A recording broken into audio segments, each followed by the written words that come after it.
इस लेसन में हम वर्डप्रेस के प्लेटफॉर्म्स के बारे में बात करेंगे।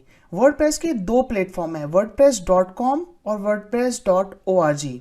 एक वर्डप्रेस वेबसाइट को बनाने के लिए हमारे पास दो ऑप्शन हैं। फर्स्ट है कि हम wordpress.com को यूज़ करके, जो कि एक फ्री टूल है, उसको यूज़ करके हम अपनी वेबसाइट बना सकते हैं, या wordpress.org जिसके लिए हमें पे करना पड़ता है, जस्ट लाइक होस्टिंग, डोमेन और कुछ अदर रिसोर्सेज के लिए हमें पे करना पड़ता है। सो हम wordpress.org को यूज़ करके भी अपनी वेबसाइट बना सकते हैं।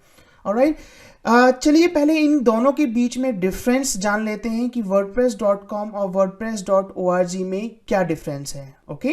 Okay, so let's see the difference between wordpress.com and wordpress.org। अगर मैं होस्टिंग की बात करूं तो wordpress.com में होस्टिंग इंक्लूड होती है, इसके लिए आपको पे करना नहीं पड़ता है। ओके, बट wordpress.org में आपको होस्टिंग परचेज करनी पड़ती है। अगर मैं डोमेन की बात करूं तो wordpress.com में आपको एक कस्टम डोमेन नहीं मिलता है। अगर आपको अपनी साइट बनानी है mysite.com, सो आपको एक एक्सटेंशन यूज करना पड़ेगा mysite.wordpress.com, राइट। सो इसमें आप कस्टम डोमेन आपके पास नहीं होता है, जबकि wordpress.org में आप अपना कस्टम डोमेन परचेज कर सकते हैं, just like mysite.com। Okay, ownership की बात करूं तो आपके पास में wordpress.com पे लिमिटेड ऑनरशिप होती है आपकी वेबसाइट पर।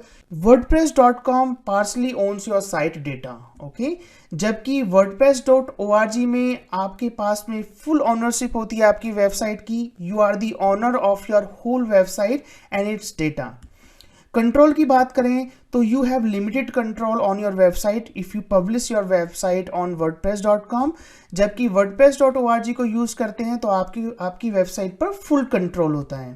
थीम सपोर्ट की बात करें तो आपको कुछ लिमिटेड थीम्स जो कि प्री इंस्टॉल्ड अवेलेबल थीम्स होती हैं, उन्हीं में से ही किसी को सेलेक्ट करके wordpress.com पर आप वेबसाइट बना सकते हैं, जबकि wordpress.org में आपके पास एक वाइडली एक चॉइस होती है। वहाँ पर आपको अनलिमिटेड थीम्स और कस्टम थीम्स हैं जिनको आप यूटिलाइज करके अपनी रिक्वायरमेंट के अकॉर्डिंग वर्डप्रेस वेबसाइट बना सकते हैं।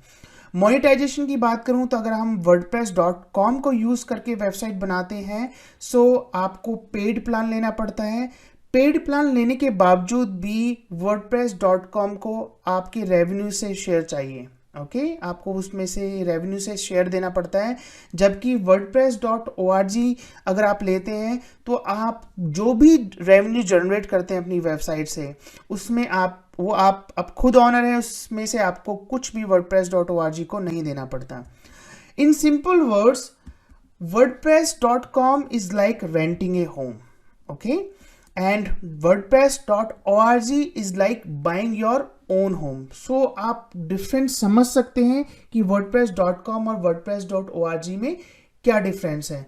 सो मैं हाईली रिकमेंड करूंगा आप अपनी वेबसाइट wordpress.org को यूज करके ही बनाएं।